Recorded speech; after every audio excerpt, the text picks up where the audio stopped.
I still see prejudice in the synagogue on the Sabbath in Mark 3. And this prejudice is not directed at the man. They are prejudiced toward Jesus. I see you. You look like you want to believe me, but you confuse him. Let's take the word apart. Prejudice. The definition is in the word. Prejudge. That's what prejudice is. And it doesn't just happen racially or socioeconomically. Prejudice is when you put yourself in the judge's seat or the jury box. These men had the opportunity to witness a miracle. But rather than be a witness, they wanted to be a judge. And every day that you and I wake up, we have an opportunity to witness resurrection power all around us. We get to witness it in the lives of others, and we get to witness it on our own behalf. We get to be a witness, but you can't be a witness if you insist on being a judge. What I'm trying to say is this. Have you already made up your mind how God can bless and who God can bless and when God can bless? Have you already made up your mind about how God can do it to the extent that you miss that the very author of life is right in front of you and they are trying to kill the very thing that God sent to save them? Why? Because they've already made up their minds. We pray for wisdom and God tries to send it through our wives. But we are prejudiced. We prejudge the people that God sends to help us.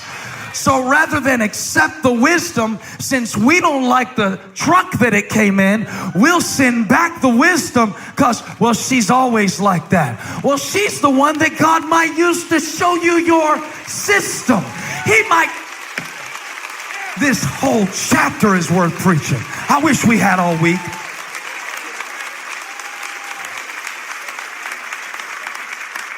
All right, touch your neighbor, say, fix the system. Fix the system. They were looking. I see it sometimes. I see people who look like they came to church as a favor. Or like a last resort or something. Like, will you stop asking me if I come once? And man, they are looking for something not to like. I just, sometimes you can feel the energy of somebody where it's just like, And they will miss a revelation because one of the worship leaders had a rip in his jeans. I just don't know if,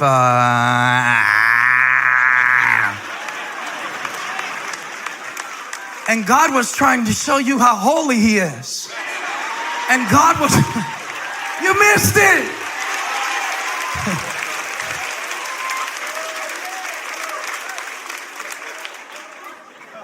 Looking for a reason. Looking for a reason. He was a threat to them. So they already made up their mind. They already had their verdict, and now they just needed to collect the evidence. It's called confirmation bias. When you wake up believing God is for me, you look for evidence to support that verdict. Amen. When you wake up believing that all things work together for my good and that nothing can separate me from the love of God, here's how good it is. When you believe that, when you are looking for a reason to rejoice rather than a reason to accuse, it causes you to weigh things differently. So you say, like Paul said in Corinthians, he said, on one hand, we're pressed, but on the other hand, we're not crushed. On one hand, we're persecuted, but on the other hand, we're not abandoned. On one hand, we're struck down, but on the other hand, we're not destroyed.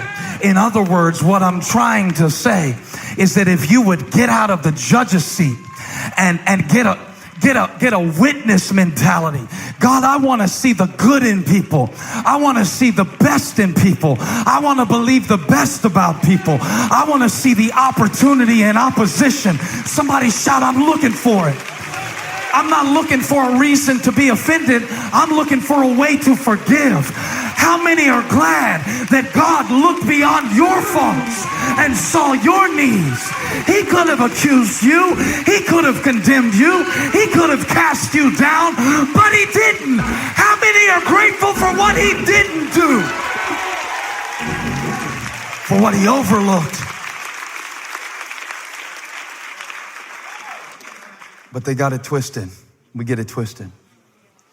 Instead of looking for an opportunity to meet a need, they were looking for a reason to accuse. Sometimes God puts you in difficult situations and you get it twisted. He put you there to change it, not to complain about it.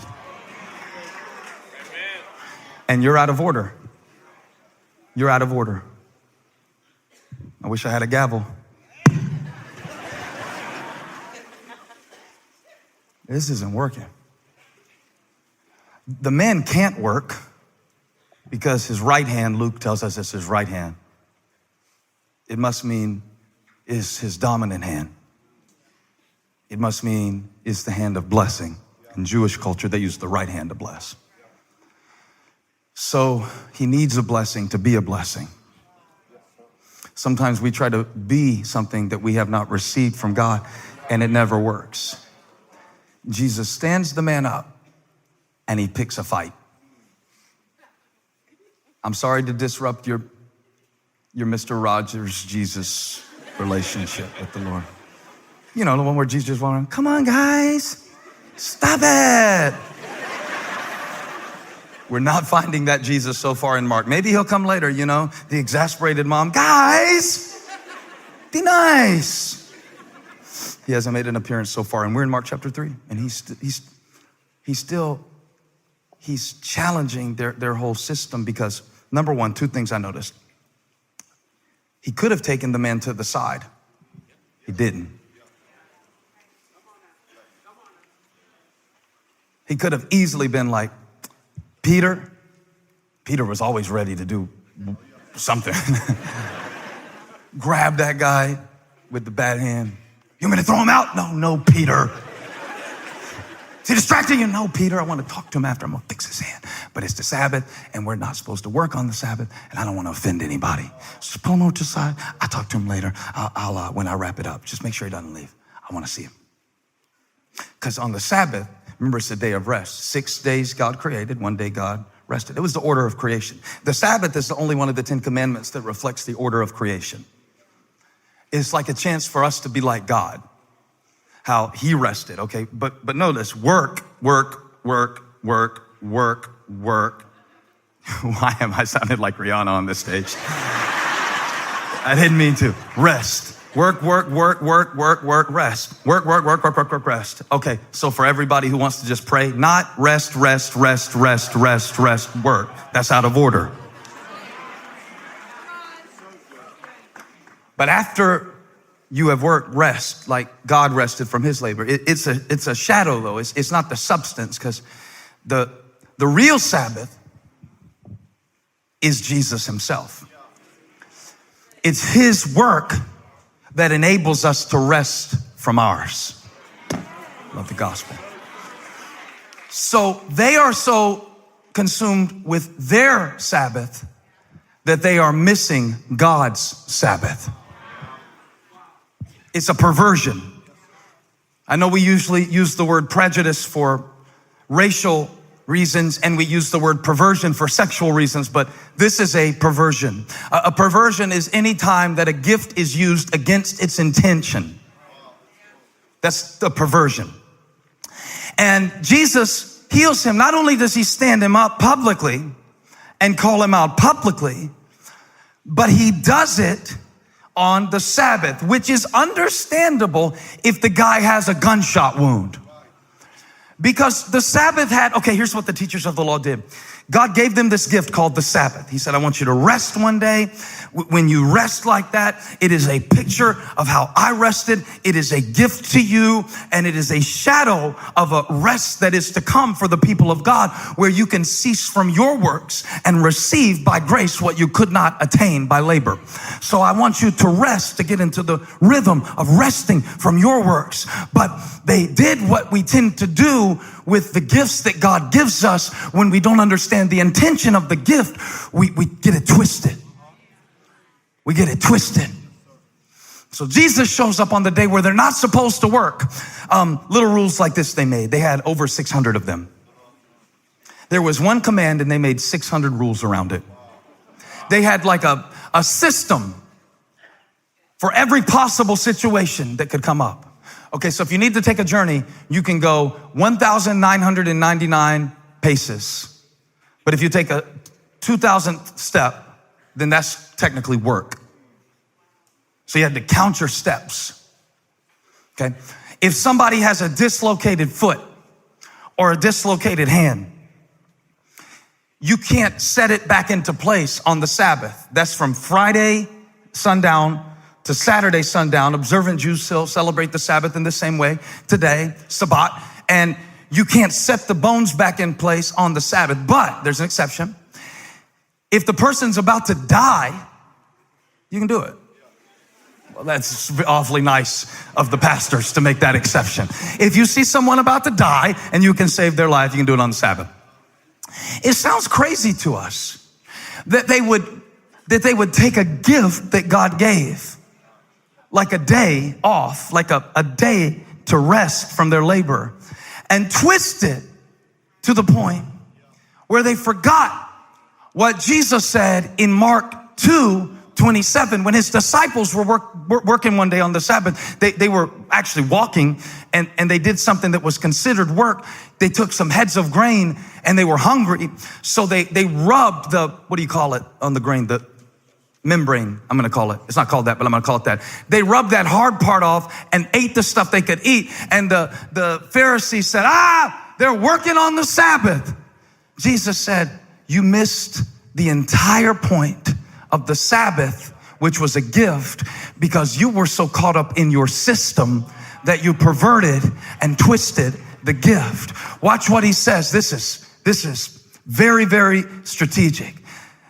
That the Son of God would say to the people that he came to save, the Sabbath is made for man, not man for the Sabbath. I know it's a little difficult for us to get much meaning out of that because we don't celebrate the Sabbath in the same way. So let me try this. Stuff was made for man, not man for stuff. The essence of the lesson is this. When you take a good gift and turn it into a God, it becomes destructive. Let me try another one. Sex was made for man, not man for sex. And what the enemy loves to do is to take a good gift that God gave you and twist it and disfigure it. Like this man's hand was disfigured. That's what had happened to the people's hearts, so that they had taken a gift and turned it into a prison. They were serving something that was supposed to be serving them. When God sees you chasing material possessions, he says, that stuff is meant to serve you. Why are you serving what I gave to serve you?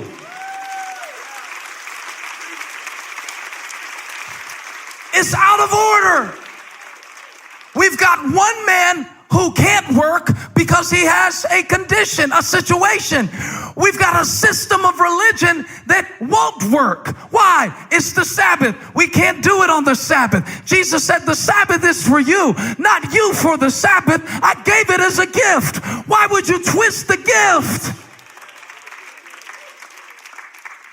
And it causes me to wonder, how many gifts has God given me in my life that I have twisted? God gives you people in your life so you can encourage them, and then you become so needy, you twist the gift and ruin the friendship. Now y'all are quiet. How many gifts has God given us? How many people will you sleep with? before you realize that sex is a gift. It's a wonderful gift, but it's a terrible master.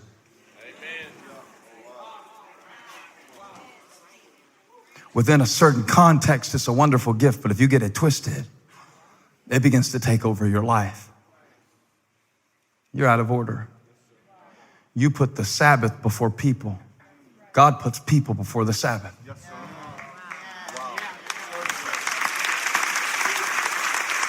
Religion always gets it twisted, though. And we always tell you 10 things you got to do to be a good Christian.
Christian.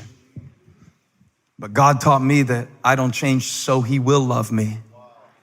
I change because he has loved me. This is the revelation of the cross. We love him because he first loved us. And when you get that out of order, you will twist great gifts.